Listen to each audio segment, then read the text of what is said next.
माननीय अध्यक्ष महोदय, आपका बहुत बहुत धन्यवाद, आभार। आपने बड़ा दिल दिखाया और सत्ता पक्ष और प्रतिपक्ष के साथ में आपने वार्ता करके बड़ा दिल दिखाते हुए इस गतिरोध को तोड़ने की पहल की है, गतिरोध को समाप्त करने की पहल की है।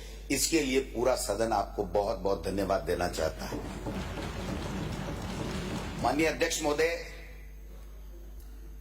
क्योंकि प्रतिपक्ष अपनी बात सदन के माध्यम से आपकी अनुमति से ही कह सकता है, और जब से आपने अध्यक्ष के पद पे आसीन हुए हैं तब से हमेशा आपने प्रतिपक्ष को संरक्षण प्रदान किया है। ये बात कहने में मुझे किसी तरीके का कोई शंका नहीं है।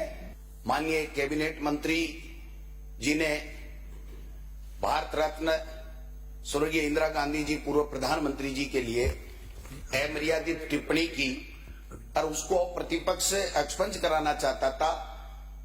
उससे गतिरोध शुरू हुआ और उसके बाद में 2-3 दिन तक वार्ता नहीं हुई और ये जो गतिरोध बना रहा कि मंत्री की बात से लेकर के अब तक जो भी घटनाक्रम हुआ वो सारा का सारा खेदजनक है, निश्चित रूप से खेदजनक है, नहीं होना चाहिए। क्योंकि हम जनता के लिए आते हैं, हमारा व्यक्तिगत कोई काम नहीं होता है। आप इसे करवाइए, उसके बाद में मैं जो भी मेरे से बन पड़ेगा वो मैं करूंगा। पहले मंत्री बोलेगा, शुरुआत मंत्री से हुई कि जब शुरुआत जिससे हुई वो अगर अपनी बात ही कहने को तैयार नहीं है तो मेरे शब्दों का क्या महत्व है? फिर 1.5 लोग कैसे टूटेगा आप बताइए। आप मंत्री की बात सुनूंगा मैं, मुझे लगेगा कि इन्होंने वास्तव में रियलाइज किया है तो मैं 4 बार कर लूंगा, लेकिन मंत्री रियलाइज नहीं करे और मैं उससे पहले रियलाइज कर लूं, ये संभव नहीं। और मैं 4थी बार चुन करके आया हूं तो मैं समझता हूं कि आसन का सम्मान और 1.5 लोग कैसे टूटना चाहिए। लेकिन 1.5 लोग की शुरुआत जब मंत्री से हुई है तो मंत्री अपनी बात कहते फिर मैं कहूंगा ना, कहां दिक्कत आ रही है?